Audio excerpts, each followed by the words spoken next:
Hello everyone, I'm Raul Sandulia, and in this lecture of Internet of Things, we will discuss software-defined network. We have already introduced software-defined network in the previous lecture. In this present lecture, we will basically with the details of the architecture of software-defined network. So as we have already discussed, SDN basically separate the control plane from the data plane in the network infrastructure. So in this figure, we can see here a simplified SDN network architecture. So in the lowest is the physical data forwarding elements, that is the physical devices that play the role of data forwarding elements. Then we have the control platform, that is controller platform, SDN controller, with here the algorithm is implemented, the logical part is implemented, and this interact with the data plane forwarding path through the open software API. And then we have above the control platform, we have the network application which interact with the controller, SDN controller, through the open northbound API. So basically, we have the three plane in the SDN architecture: data plane, control plane, and management plane. So this is the similar detail. In this picture, we can see that various network applications like firewall or deep packet inspection or caching can then is deployed on the network. The management and the control plane through open northbound API. So what are the basic elements of software-defined network? The first one is forwarding devices. Hardware or software data plane device that perform a set of elementary operations. The forwarding device has a well-defined instruction set, flow rule, that we call the flow rule, used to take actions on the incoming packets, forward to specific ports, drops forward to the controller, rewrite some headers. These instructions are defined by the software interfaces. Through software interfaces, basically we operate these, define these instructions of forwarding data. The example of popular software interfaces are OpenFlow, 4CS, and are installed in the forwarding devices by SDN controller implementing the software protocol. Second important element is the data plane. Forwarding devices are interconnected through wireless radio channel or wired cables. The network infrastructure comprises the interconnected forwarding devices which represent the data plane. So we have forwarding device, and this interconnected forwarding devices basically form the data plane part. Then we have the southbound interfaces, and the instruction set of the forwarding device is defined by the southbound API, which is part of southbound interfaces. Furthermore, the SI also defines the communication protocol between forwarding device and control plane elements. This protocol formalizes the way the control and data plane interact, Then we have the control plane. Forwarding devices are programmed by control plane elements through well-defined SI embodiment. The control plane can therefore be seen as the network brain. All control logics rest in the application and controller, which forms the network plane. Basically, it is defined end-to-end in source to destination path.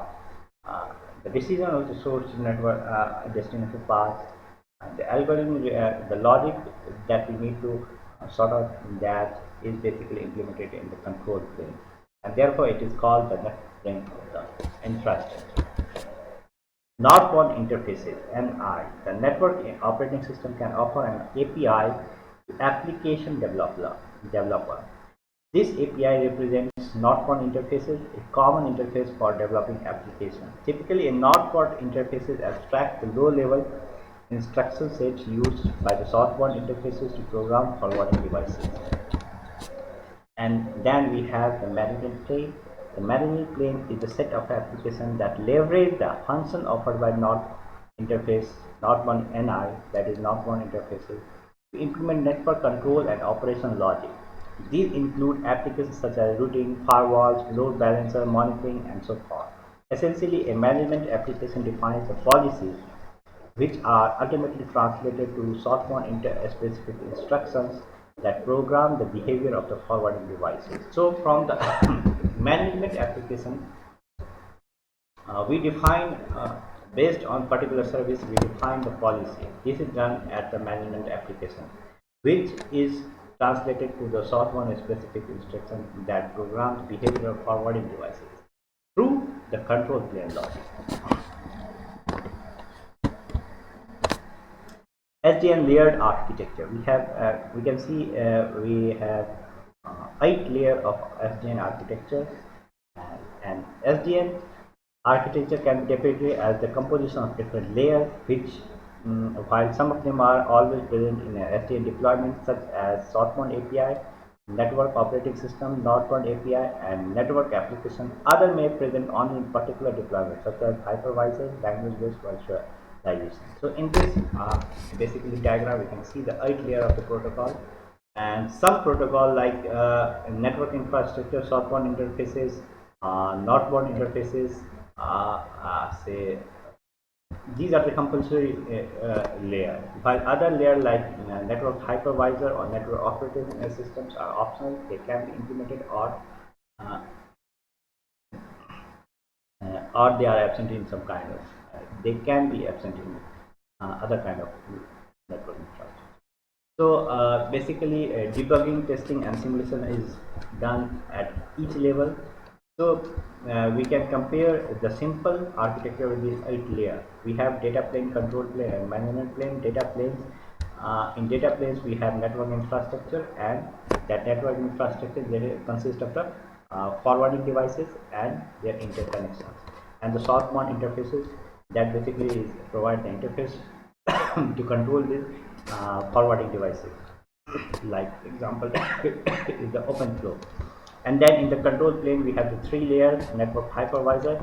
Basically, this is used to do virtualizations, and on that virtual machines, we can deploy network operating systems, and network operating systems are used to provide the northbound interfaces.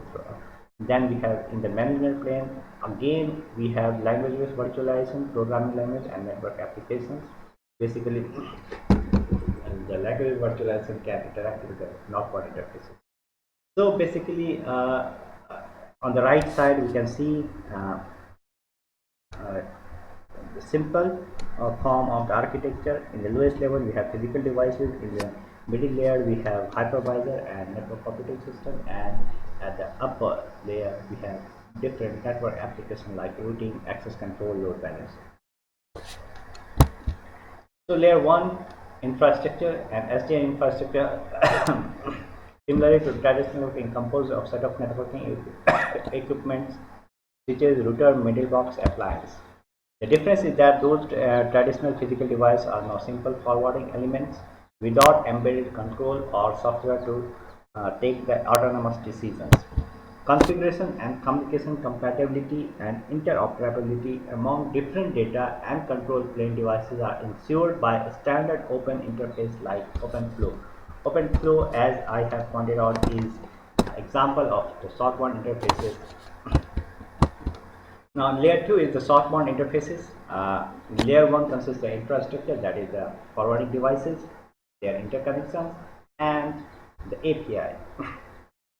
Sorry, the API is part of the southbound interfaces. Southbound interfaces API are connecting bridges between control and forwarding elements, thus being the crucial instrument for clearly separating control and data plane functionality. As a central component of its design, the southbound API represents one of the major barriers for the introduction and acceptance of any new networking technology. Therefore, standard SDN southbound API like OpenFlow emerges. So basically, to able to program the different forwarding devices, we need some common interfaces, and that therefore OpenFlow type of interfaces emerges.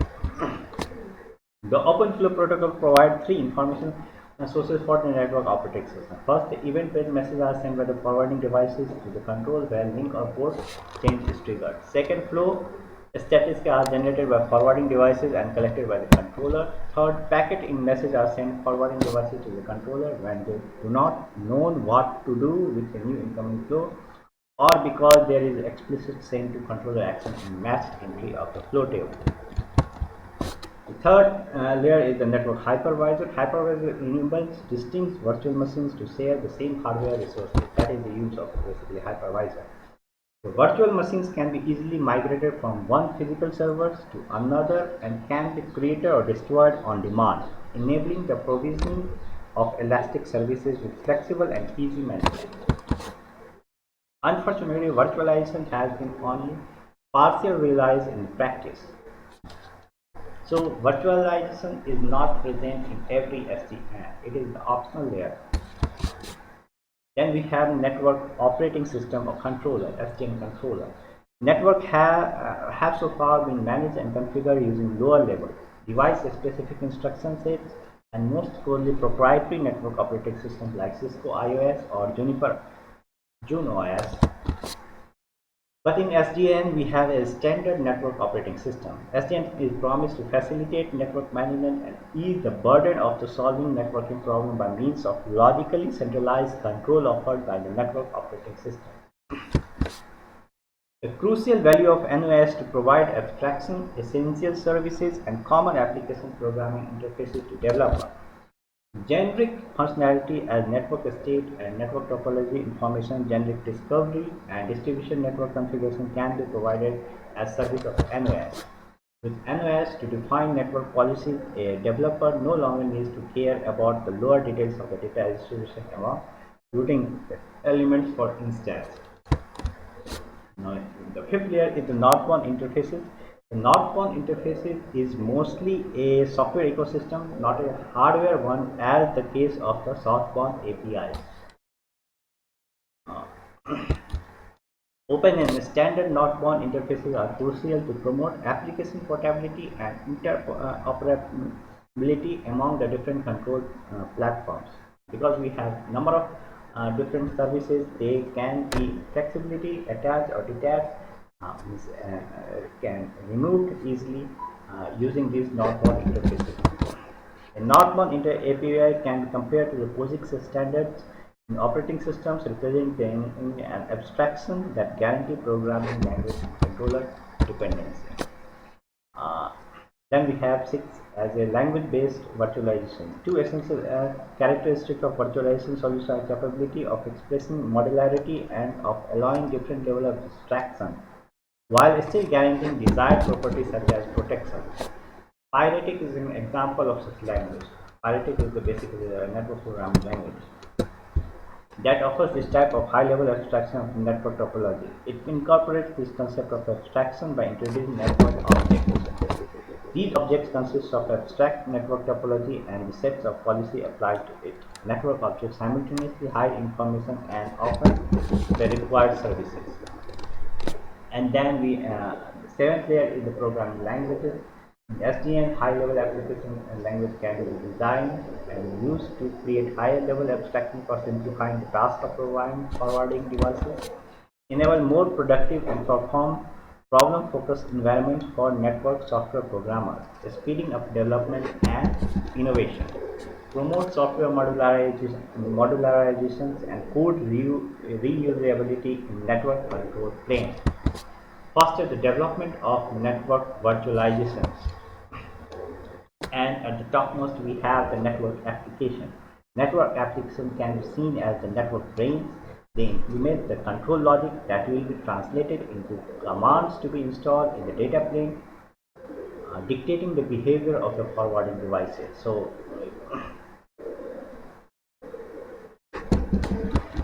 software-defined networks can be deployed on any traditional network environment, from home and enterprise network to data centers and internet exchange points. Such variety of environment has led to a wide array of network applications. Existing network applications perform traditional functionalities such as routing, load balancing, and security policy enforcement, but also explore novel approaches such as reducing power consumption. Other examples include failover and reliability functionality to the data plane, end-to-end QoS enforcement, network virtualization, mobility management, wireless network, among many others. The variety of network applications combined with real use case deployment is expected to be one of the major forces on fostering a broad adoption of SDN. So this is basically the end of brief description of the layered architecture of SDN. In the next lecture, we will discuss another virtualization concept of networking infrastructure, that is network NFV, network functions virtualization. Network functions are basically uh, these simple applications like routing, caching, load balancing. These are virtualized using some virtual machines.